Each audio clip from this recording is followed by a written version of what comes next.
आजिठु सक्रिय हेला El Nino प्रशांत महासागर में एल निनो सक्रिय होइथिबा नै मिलिछि सूचना। अमेरिकार जातीय महासागर एवं वायुमंडल प्रशासन नोआ पक्षरु एने स्पष्ट करा जाइछि।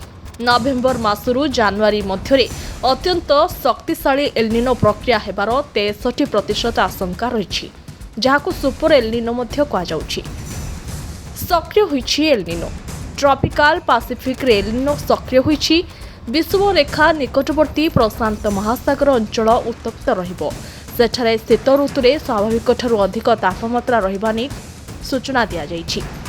एथिसह दीर्घ दिन धरी जारी रहिबारे स्वाभाविक ठारू अधिक उत्ताप स्वाभाविकरू 2 डिग्री सेल्सियस तापमात्रा मध्य अधिक रहिपारे। एहाठू आहुरी अधिक उत्ताप बढ़िबा नै 63% संभावना रही।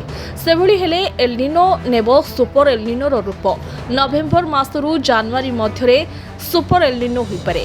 सारा विश्व में पड़िबो सुपर एल निनोर महाप्रभाव। पाणीपाग जैव विविधता और अर्थनीति प्रभावित होइपारे। तेज विभिन्न देश में मरुड़ी आशंका मध्य बहुगुण वृद्धि पाइपारे, जहाकु नै वर्तमान पाणीपाग विभाग पक्षरु सतर्क सूचना दिया जाइछि।